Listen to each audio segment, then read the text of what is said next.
విశాఖపట్నం సింహాచలం గురు పూజోత్సవం సందర్భంగా విశాఖపట్నంలోని సింహాచల స్వామివారి కొండ దిగువన గల సంస్కృతోన్నత పాఠశాలలో సర్వేపల్లి రాధాకృష్ణన్ చిత్రపటానికి పూలమాలలు వేసి నివాళులర్పించారు. అనంతరం ఆలయ ఈవో శ్రీనివాసమూర్తి మాట్లాడుతూ చిత్తశుద్ధితో విద్యను బోధించే గురువులందరికీ ఉపాధ్యాయ దినోత్సవ శుభాకాంక్షలు తెలియజేశారు. ప్రతి వ్యక్తి జీవితంలో ఇంట్లో తల్లిదండ్రుల తర్వాత గురువులే ప్రముఖ పాత్రను పోషిస్తారు. మంచి చెడు చెప్పి ఈ సమాజంలో మన పాత్ర ఏమిటో తెలియజేసే ఓ మంచి మనిషిగా తీర్చిదిద్దుతారు. అలాంటి గొప్ప ఉపాధ్యాయులను గౌరవించుకోవడానికి ప్రతి ఏడాది మన దేశంలో సెప్టెంబర్ 5న ఉపాధ్యాయ దినోత్సవాన్ని జరుపుకుంటున్నామని వ్యాఖ్యానించారు.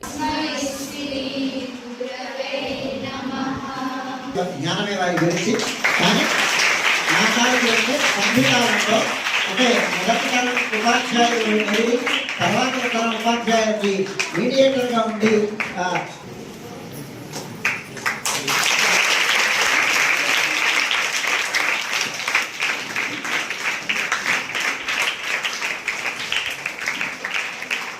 తల్లి, తండ్రి, గురువు, దైవం. అంటే దైవం ఎన్నో స్థానంలో ఉన్నాడు, గురువు తర్వాత ఉన్నాడు, అంతేనా? సో గురువుని అంత గొప్పగా మనం ఆరాధించాలి, పూజించాలి. గురువు నుంచి విద్యను నేర్చుకొని ఉన్నత స్థానాలకు మనం కూడా వెళ్ళాలి. అందుకే గురువుగా స్థానం ఇచ్చారు.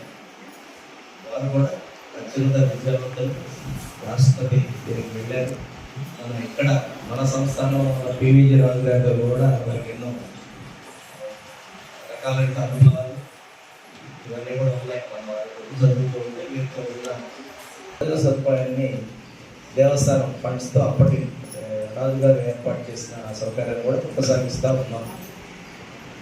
మరి ఇంతగా విద్యను ప్రోత్సహిస్తున్నటువంటి ఈ దేవస్థానంలో చదువుతున్న మీరందరూ కూడా బాగా చదువుకోవాలా, బాగా చదువుకొని మంచి స్థానానికి రావాలి. కానీ మొన్న నేను 10th క్లాస్ పిల్లలతో మాట్లాడినప్పుడు వాళ్ళ ఆలోచన విధానం చాలా చిన్నగా ఉంది.